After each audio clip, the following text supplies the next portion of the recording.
Hello students, पिछले कुछ दिनों से मैंने बार बार वीडियोस रिपीट किए। एक ही वीडियो को रिपीट किया बार बार इस एम के साथ कि मैक्सिमम बच्चे जो हैं वो इक्वेशन को सॉल्व करना सीख पाएँ। अब आपने वो वीडियो देखा या नहीं देखा, it depends only on you.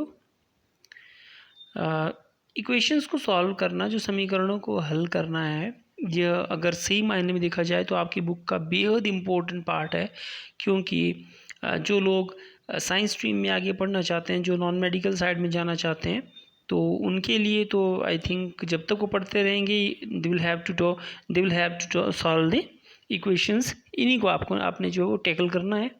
और जो लोग सिर्फ मैट्रिक तक की मैथमेटिक्स रखना चाहते हैं, तो अगर सही अर्थों में देखा जाए तो मैथमेटिक्स जो 10th का मैथमेटिक्स है उसमें मेरे ख्याल से एक भी क्वेश्चन ऐसा नहीं है जो बिना समीकरणों के हल होता है। तो ये बेहद इम्पोर्टेंट पार्ट था, इसलिए थोड़ा ज़्यादा समय देने का मैंने प्रयास किया। अब वीडियो देखे या नहीं देखे, इट्स ऑन यू, ठीक है। सो अब आगे बढ़ते हैं हम लोग। बट मोनिका, स्पेशली मोनिका, आपने बहुत अच्छा किया बेटा ना, एक्सीलेंट। ये हम लोग एक्सरसाइज 4.3 की ओर बढ़ रहे हैं। फिर से एक चीज़ बोल रहा हूँ, इन क्वेश्चंस को करने के दो तरीके हैं। एक वो जो हमारे टीचर्स ने हमें पढ़ाया है, मतलब पुराने टीचर्स का मेथड जो एमबीडी में भी है, आप उसके साथ चलना चाहते हैं, या थोड़ा एडवांस तरीका जो असलियत में हमारी जो एनसीईआरटी की बुक है हमें समझाना चाहती है, आप उसके साथ जाना चाहते हैं ना। क्वेश्चन सॉल्व करने के बड़े सारे तरीके हैं। अगर ये इक्वेशंस मुझे सॉल्व करनी है तो आई थिंक मैं 2 स्टेप्स में इनको सॉल्व कर सकता हूँ और आपको भी बता सकता हूँ, बट मैं आपको थोड़ा लंबे वे में इसलिए करवा रहा हूँ ताकि आप बहुत सारी चीज़ों को समझ पाएँ। तो जो नेक्स्ट एक्सरसाइज है हमारे पास, that is the exercise 4.3, exercise 4.3, ये भी हम सॉल्व करेंगे और साथ साथ में देखेंगे कि क्या हमने रिकैप्चुलेट किया, क्या हमने जो इक्वेशंस को सॉल्व करना सीखा। कुछ बच्चे एमबीडी के साथ चल रहे हैं, तो मैं क्या बोल सकता हूँ अब, तो उनके लिए थोड़ी सी दिक्कत आएगी जब मैं क्वेश्चन को सॉल्व करूँगा, तो है ना। तो अपना प्रोसेस जैसा पकड़ना, जैसा आपको अच्छा लगता है। अगर आपको एमबीडी अच्छी लग रही है तो आप एमबीडी के साथ चलें, अगर आपको कुछ समझ आ रहा है वीडियो से तो आप उस तरीके से चलें। आई थिंक क्योंकि आपका सिलेबस जो है, कंपैरिजन करें हम लोग 8वीं क्लास से कंपैरिजन करें या 9वीं क्लास से करें या 10वीं क्लास से करें, तो आपका सिलेबस बहुत पीछे है। तो अगर स्कूल खुलते हैं 1 सितंबर से या 15 सितंबर से, जब भी स्कूल खुलते हैं, इन दैट केस भी मेरे लिए पॉसिबल नहीं होगा कि मैं आपको दोबारा फिर से पीछे की चीज़ें समझाता रहूँ। आपको वीडियोस देखने ही पड़ेंगे, यही है सही तरीका, है ना। तो जो इस क्वेश्चन की ओर आते हैं हम लोग, 4.3 एक्सरसाइज की ओर आते हैं। 4.3 एक्सरसाइज हमारे पास है, समीकरण हल करना है इसमें भी हमारे पास। और समीकरणों को कैसा हल करते हैं ये मैं आपको पहले ही बता चुका हूँ। तो इसमें कुछ क्वेश्चंस हैं, लेकिन ये क्वेश्चन थोड़े अलग टाइप के हैं, ठीक है। तो इन क्वेश्चंस को अब जब सॉल्व करना है हमने, तो जिस वे से मैंने आपको बताना शुरू किया है वो भी मोस्ट इफ़ेक्टिव हो जाएगा इस एक्सरसाइज के लिए। तो हम क्वेश्चंस की ओर आते हैं। तो अब आपको समझ भी आएंगी चीज़ें, जैसे आप देखेंगे कि एमबीडी में जो क्वेश्चन किए हैं उनमें ऐसा लिखा होगा कि ये घटाने पर, ये जोड़ने पर, फलाना करने पर क्यों उसका आंसर नहीं है ना। तो जो फर्स्ट क्वेश्चन है that is a part, 2y plus 5/2 equal to 37/2। बच्चे ध्यान देंगे, जो चीज़ मैंने आपको समझाई है, हमारा पहला टास्क होगा ये जो प्लस 5/2 है इसको यहाँ से हटाना, ये जो जमा 5/2 है इसको यहाँ से हटाना। तो इसको हटाने के लिए हमें क्या करना पड़ेगा, 5/2 के योज्य प्रतिलोम से, योज्य प्रतिलोम जो होगा वो दोनों तरफ जोड़ना पड़ेगा ना। तो एडिंग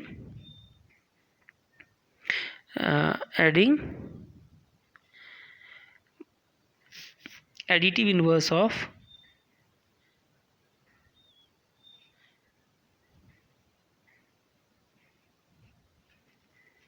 5/2 on both sides, ठीक है। अब लिखेंगे 5/2 के योज्य प्रतिलोम को दोनों तरफ जोड़ने पर। तो क्या आ जाएगा आपके पास 2y जमा 5/2। अब एडिटिव इनवर्स ऑफ 5/2 क्या होता है -5/2। 5/2 का योज्य प्रतिलोम क्या होगा -5/2। तो यह आ जाएगा 37/2 -5/2। अगर आप देखेंगे एमबीडी पे या इवन आपके अगर आपको पेरेंट्स पढ़ाने की कोशिश कर रहे हैं, क्योंकि जिन टीचर्स ने इवन आपके पेरेंट्स को पढ़ाया है या मुझे पढ़ाया हुआ, इवन मुझे भी पढ़ाया हुआ है, तो हमें यही बताया जाता था पहले कि 5/2 को के लिए आप क्या करेंगे कि यहाँ सीधे लिखिए कि दोनों ओर -5/2 घटाने पर। बट आंसर नहीं है कि क्यों घटाना है हमने। मैं आपको जो इसको बोलते हैं हमारे पास अरिथमेटिक, इसको अप्लाइड मैथमेटिक्स के साथ जोड़ने की कोशिश कर रहा हूँ। तो थोड़ा सा समझने का प्रयास करना है कि हमने 5/2 को हटाने के लिए एक्चुअल में उसका जो योज्य प्रतिलोम है, जो एडिटिव इनवर्स है, वो लिया हुआ है। तो इससे ये कट गया, आपके पास आया 2y इक्वल टू, आप देखेंगे 2 जो है ये लाइक फ्रैक्शन है, सम और भिन्न है, तो 2 आ जाएगा ऊपर 37 - 5 और ये आगे आपके पास 37 से 5 जाएंगे 32/2 और ये काट के आपके पास आ जाएगा 16। ठीक है, तो हमारे पास जो अब इक्वेशन आई वो है 2y इक्वल टू 16। नाउ ये 2 हमने हटाना है, तो इसके लिए क्या करेंगे आप multiplying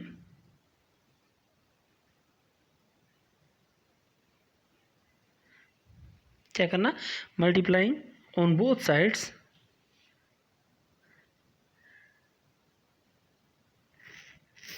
by multiplicative inverse of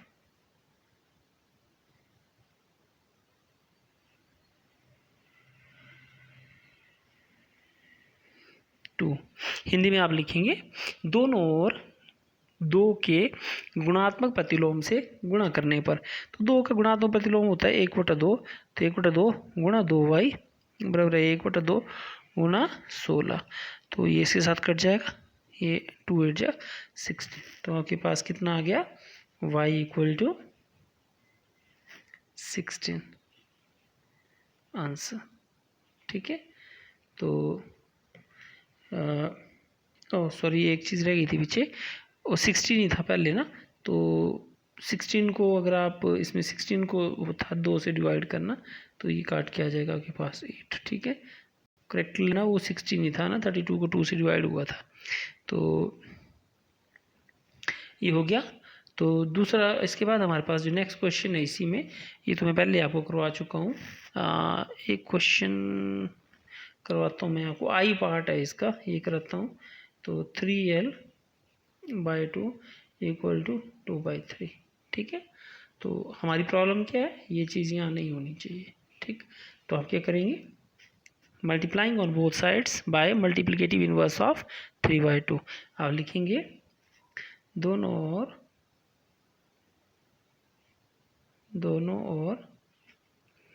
3/2 के गुणात्मक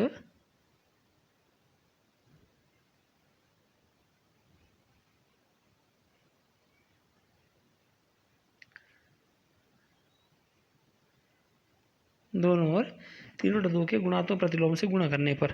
तो कितना आ जाएगा आपके पास 3/2 का जो 3/2 है उसका गुणात्मक प्रतिलोम क्या होगा 2/3। तो 2/3 गुणा 3/2 l बराबर 2/3 गुणा 2/3। तो आप देखेंगे यहाँ 2 से 2 कट गया, 3 से 3 कट गया, हरा l 2 2 जा 4, 3 3 जा 9 आंसर। ठीक है, तो जो क्वेश्चन नंबर 1 है 4.3 एक्सरसाइज का, वो इस तरह से होगा। इसी का क्वेश्चन नंबर 2 है, इसी का क्वेश्चन नंबर 2 है। बाकी पार्ट्स भी करने हैं आपने पूरे। Now I am proceeding for question number 2। Very simple सा क्वेश्चन है ये। 2 ब्रैकेट शुरू x+4 equal to 12, 2 multiplied by x/4 equal to 12। तो इसमें हमने सबसे पहले, जैसा कि मैंने आपको पिछले अपने 2 वीडियोज़ में, जो मैंने शायद आई थिंक कोई 4 बार आपको भेजे हैं, उन वीडियोज़ में समझाने का प्रयास किया एक ही चीज़ को, कि सबसे पहले हमने ब्रैकेट खोलना होता है। ठीक है, तो हम ब्रैकेट कैसे खोलेंगे, ये 2 से मल्टीप्लाई करना है और इधर भी 2 से मल्टीप्लाई, दोनों को होगा बराबर। तो ये 2x आ जाएगा प्लस 2 इंटू 4 इक्वल टू 12। यहाँ ये चीज़ ध्यान रखने वाली है, बच्चे अक्सर इसको छोड़ देते हैं, यानी मल्टीप्लाई करते हैं, तो ये इंपॉर्टेंट चीज़ है, ठीक है ना। 2 से x को भी मल्टीप्लाई होगा, 2 से 4 को भी मल्टीप्लाई होगा, तो आ जाएगा 2x प्लस 8 इक्वल टू 12। ना ये इक्वेशन अब बिल्कुल वैसी बन गई जैसे 4.2 की है। तो आप वहाँ से इस क्वेश्चन को, अब इसके आगे इस क्वेश्चन को आप कर लें, ठीक है। तो इसी का एक पार्ट है हमारे पास, H part 34 minus 5 into P minus 1 equal to 4, ठीक है। तो इसमें भी हमने सबसे पहले ब्रैकेट सॉल्व करना है, उसके बाद कुछ करना है। तो 34 माइनस 5 से p को भी मल्टीप्लाई होगा, 5 से 1 को भी, तो ब्रैकेट 5 से p को मल्टीप्लाई किए तो 5p minus 5 bracket close equal to 4। तो 34 माइनस 5p, ब्रैकेट खोल रहा हूँ मैं, देखिए, तो माइनस से माइनस को क्या हो जाएगा प्लस 5 इक्वल टू 4। तो यहाँ से आपके पास ये 34 जमा 5 कितने हुए 39, 39 माइनस 5p इक्वल टू 4। अब सेम वैसे ही चलना है, सबसे पहले 39 का जो आपके पास योज्य प्रतिलोम होगा वो लेना है, उसके बाद आपने 5 का जो होगा उसके बाद जो गुणात्मक प्रतिलोम वो लेना है और सॉल्व हो जाएगा क्वेश्चन। तो मैं चाहूँगा कि आप एक्सरसाइज 4.3 के क्वेश्चन नंबर 1 कंप्लीट सारे पार्ट्स और क्वेश्चन नंबर 2 ये करें, ठीक है।